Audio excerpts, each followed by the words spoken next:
and we'll tell you more in our subsequent bulletins. But right now I want to take you to the lakeside city, that is Kisumu, where the program of the official handover of the MV Uhuru II to Railways Corporation by the Kenya Shipyards Limited, the CS for Defence and the Transport Soipan Tuya and Davis Chirchir are currently presiding over the function. And of course we're being told, our reporter, as you can see there he is, Wycliffe. Good afternoon. What more can you tell us about this handover?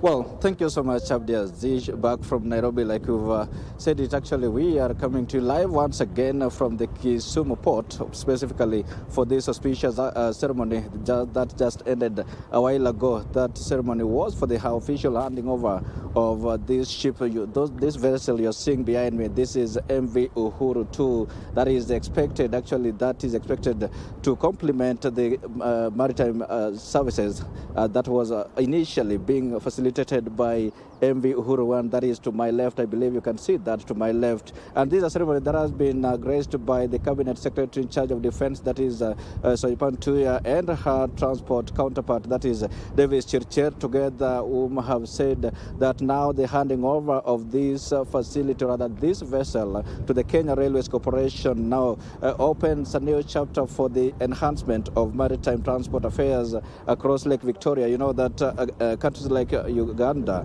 and DRC and Rwanda, they depend much from this facility here, the Kisumu port, where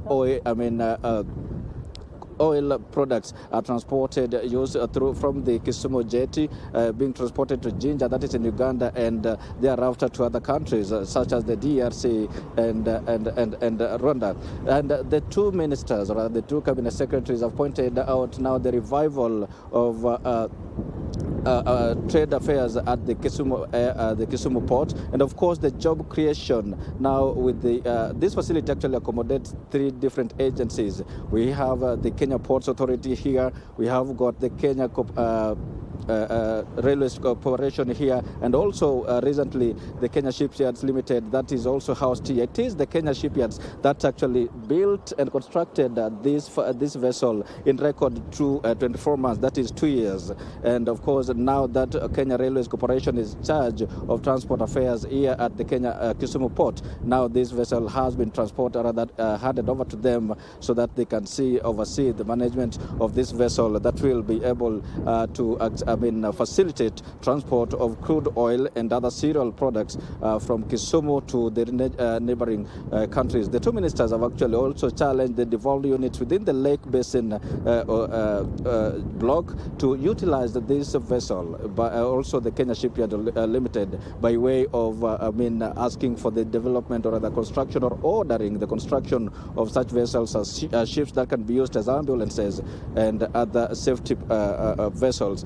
That actually points out the economic revival of activities here at the Kenya Ports Authority. A few years back, these ports had gone moribund to some extent, but then now a couple of years back, recently the government pumped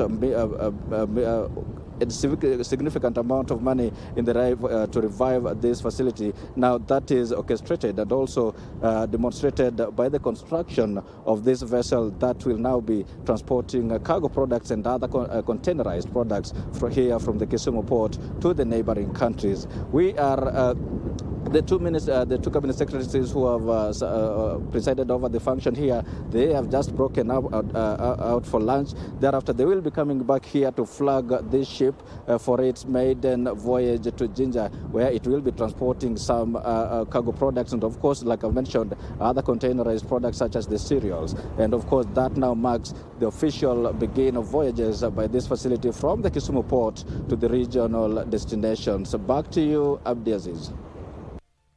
Thank you so much. That is Wycliffe updating us on the handover program that is set to kick off any moment from now in regards to the MV Uhuru II to the Kenya Railways Corporation. And that particular exercise will be spearheaded by the Defence Cabinet Secretary, that is Soipan Tuya, and the Transport Cabinet Secretary, that is Davis Chirchir. As and when that event starts, we'll be taking you there live once more. But in other news, a section of elders in Embu County are opposed to the endorsement of Interior Cabinet Secretary Kithure Kindiki as the region's link to the government, led by the Nyangi, Ndidiri Council Chairman Andrew Ireri, the elders condemned the endorsement, terming it as an orchestrated move by a few leaders in the region to cause